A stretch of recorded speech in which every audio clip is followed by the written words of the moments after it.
হর হর মহাদেব, জয় শ্রী মহাকাল। সবাই কেমন আছো? আশা করি সবাই ভালো আছো। তো আজকে আমার শরীরটা একটু খারাপ, তাই আমি আজকে বেরোতে পারছি না, কারণ আজকে আমার অনেকটাই শরীরটা খারাপ। আর আজকে আমি একলক্ষী যাবো ওষুধ আনতে, কারণ অনেক শরীর খারাপ হয়ে গেছে আর ঠান্ডা লেগে গেছে বৃষ্টিতে ভিজে ভিজে। কারণ আমি বেরিয়েছি সেদিন থেকে বৃষ্টিতে ভিজছি। একটা কথা তোমাদের সবাইকে বলতে চাই, আমি কাল থেকে আর ভিডিও বানাবো না, আর আমাকে আর ভিডিওতে দেখতে পাবে না। তো এটাই আমার বলার ছিল। তো বন্ধুরা, ভিডিওটা দেখে আপনারা বুঝতেই পারলেন যে দীপ ভাই ভিডিও দেবে না। একটা জিনিস চিন্তা করে দেখুন, ছেলেটা এত দূর যাচ্ছে, বর্ধমান থেকে আদিয়োগী যাচ্ছে, তাকে এত সবাই ভালোবাসে, সে হঠাৎ করে কেন বলছে যে আমি আর ভিডিও আপলোড করব না? তার মানে কি? তার মানেটা হচ্ছে তাকে জোর করা হয়েছে ভিডিও না দেওয়ার জন্য। কিছু লোক তাকে জোর করেছে যে ভিডিও দিতে তুমি পাবে না, ঠিক আছে? ভিডিও না দেওয়ার কারণ বুঝতেই পারছেন, আপনারাও বুঝতে পারছেন।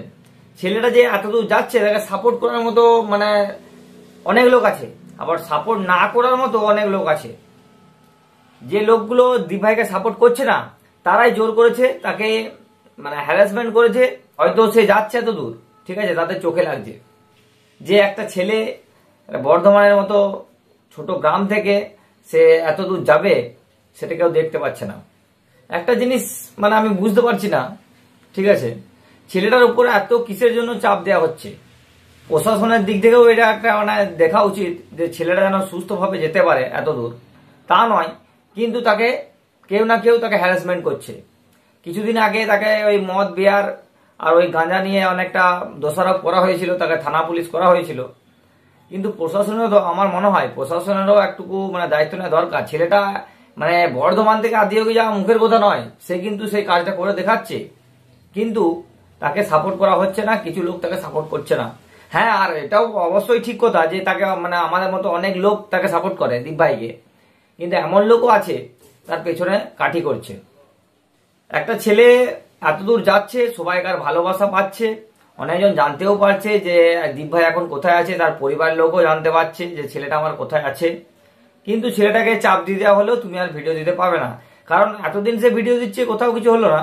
হঠাৎ করে দীপ ভাই কেন বললো যে আমি আর ভিডিও দেবো না? তার মানেই কিছু একটা হয়েছে, তাকে চাপ দেওয়া হয়েছে যে তুমি ভিডিও দিতে পাবে না। আমাদের মতো লোক বা আরো যাকে মানে দীপ ভাইকে যারা ভালোবাসে, কত সুন্দরভাবে জানতে পারছিল যে দীপ ভাই এখন কোথায় আছে। যেহেতু সে ডেলি ভিডিও আপলোড করছিল, এর ফলে আমরা জানতে পারছিলাম যে দীপ ভাই এখন কোথায় আছে। অনেক সুবিধা হচ্ছিল। প্লাস কি, যদি কেউ দেখা করতে চাইছিল, তার ভিডিওর মাধ্যমে তারা যে কোথায় আছে সেটা জেনে সেখানে মানে যাচ্ছিল এবং দীপ ভাইয়ের সাথে দেখা করছিল। কিন্তু আজ থেকে আর সেটা হবে না, কারণ দীপ ভাই ভিডিও আর দেবে না। আর দীপ ভাই বলে দিয়েছে যখন ভিডিও দেবে না, তো ভিডিও দেবে না, কারণ দীপ ভাই এমন একটা ছেলে যেটা বলে সেটা করে। তো দীপ ভাই, আমি একটা কথাই বলবো, তোমাকে যারা সাপোর্ট করছে অবশ্যই ভালো কথা, আর যারা সাপোর্ট করছে না তাদের কোথায় কান দেওয়ার কোনো দরকার নেই। তুমি তোমার নিজের পথে যাও, তুমি তোমার মনে ভক্তি রাখো, হর হর মহাদেব বলে এগিয়ে যাও। তাতে যাই হয়ে যাক, তুমি চোখ বন্ধ করে যাও, কারণ তোমাকে সাপোর্ট করবে না, এটা মানে তোমাকে সাপোর্ট করবে না 10% লোক, কিন্তু সাপোর্ট করবে 90% লোক। সেই কথাটা তুমি মনে রেখো।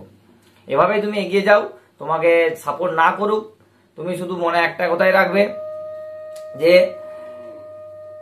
মহাদেবের কাছে তোমাকে যেতে হবে। তুমি যেটুকু প্রতিজ্ঞা করেছো, সেই প্রতিজ্ঞা তোমাকে রাখতে হবে। আর ভিডিও তুমি করবে না, কিসের জন্য করবে না? 2-4টা লোকের জন্য তুমি কি ভিডিও করে ছেড়ে দেবে? তোমার যে কত শুভাকাঙ্ক্ষী আছে তুমি সেটা নিজেও জানো না। তাই তুমি ভিডিও করে যাও দীপ ভাই, যে যাই বলুক তুমি ভিডিও করে যাও, কারণ তোমার ভিডিওর মাধ্যমে অনেকজন অনুপ্রাণিত হবে, ঠিক আছে? তাই তুমি ভিডিও অবশ্যই করো, কারো কোথায় কান দিও না, ঠিক আছে? তুমি ভিডিও করা মানে অনেক লোক তোমাকে দেখবে, মনে ভক্তি বাড়বে তোমাকে দেখে যে ছেলেটা পারছে, অনেকজন তোমার মতো চেষ্টা করছে, তারাও যাচ্ছে শিব বাবার কাছে। তাই বলছি দীপ ভাই, তুমি ভিডিও করে যাও, আর সাপোর্ট অবশ্যই আমরা করব তোমাকে, ঠিক আছে? যারা সাপোর্ট করছে না তাদের কথা বাদ দাও, আমরা তোমার পাশে আছি। তো বন্ধুরা, ভিডিওটা আমি এখানে শেষ করলাম। আর দীপ ভাইকে যারা ভালোবাসে অবশ্যই কমেন্ট বক্সে দীপ ভাই অবশ্যই লিখবে। তো বন্ধুরা, চলো দেখা যাচ্ছে নেক্সট ভিডিওতে।